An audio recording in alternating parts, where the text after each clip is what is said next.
അൽഹംദുലില്ലാ വസ്സലാത്തു വസ്സലാമു അലാ റസൂലില്ലാ വഅലാ ആലിഹി വസഹ്ബിഹി വസല്ലം. അമ്മാ ബഅദ്. ഏറ്റവും ബഹുമാനം നിറഞ്ഞ അധ്യക്ഷനാവുകളെ, മാന്യ ശ്രോതാക്കളെ, പണ്ഡിത മഹത്തുക്കളെ, വിദ്യാർത്ഥികളെ, അസ്സലാമു അലൈക്കും.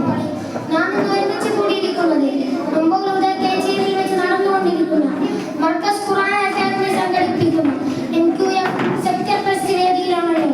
ഈ ഉത്സവമായ സമയത്ത് മാനുഷിക മൂല്യങ്ങളുടെ പൗരാണിക മാതൃകകൾ എന്ന വളരെ പ്രസക്തവും ചിന്തനീയമായ ഒരു വിഷയത്തെ സംബന്ധിച്ചാണ് ഞാൻ നിങ്ങളുടെ മുന്നിൽ സംസാരിക്കാൻ ഉദ്ദേശിക്കുന്നത്.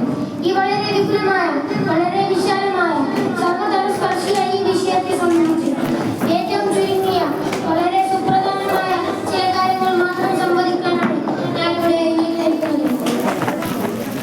ആധുനിക കാലഘട്ടത്തിൽ മാനുഷിക മൂല്യങ്ങളുടെ പ്രസക്തിയും മനുഷ്യനും മറ്റ് ജീവജാലങ്ങളും തമ്മിലുള്ള അന്തരവുമെല്ലാം കൂടുതലായി ചർച്ച ചെയ്യപ്പെട്ടുകൊണ്ടിരിക്കുകയാണ്.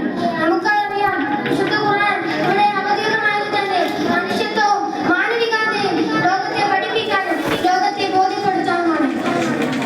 പരിശുദ്ധ ഖുർആൻ ഇവിടെ അവതരിപ്പിക്കുന്ന യുഗം തന്നെ ഇരുണ്ട യുഗം അഥവാ ഡാർക്ക് ഏജ് എന്ന ചരിത്രം പരിചയപ്പെടുത്തിയ 6-ാം നൂറ്റാണ്ട്. മൂല്യങ്ങളോ ധാർമ്മികതയോ യാതൊരു വിലയും കൽപ്പിക്കാത്ത ഒരു സമൂഹമായിരുന്നു ലോകത്താകമാനം. ഭൂരിപക്ഷവും അന്നത്തെ ലോക സമൂഹത്തെ സംബന്ധിച്ച് നാം പഠനം നടത്താൻ ശ്രമിച്ചാൽ നമുക്ക് മനസ്സിലാക്കാൻ കഴിയും. അന്ന് അവർ അറേബ്യയിൽ മാത്രമല്ല, അന്ന് ലോകത്താകമാനം ജീർണതയും മൂല്യങ്ങളോടുള്ള അവഗണനയും വർദ്ധിച്ചുകൊണ്ടിരിക്കുന്ന കാലഘട്ടമായിരുന്നു. മാനുഷിക മൂല്യങ്ങളും ധാർമ്മികതയും വർദ്ധിച്ചു വരുന്ന കാലഘട്ടമായിരുന്നു.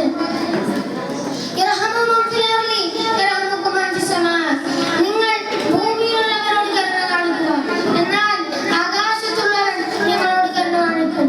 മനുഷ്യനെ മനുഷ്യനായി കാണാനും അവനെ സ്വന്തം സഹോദരനായി മനസ്സിലാക്കാനും അല്ലാഹു തആല കൽപ്പിക്കുന്നു.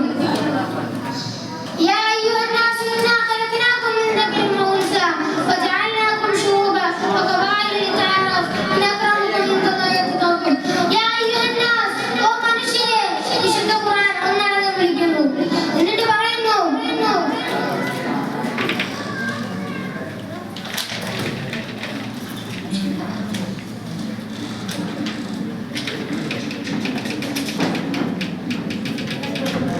അസ്സലാമു അലൈക്കും.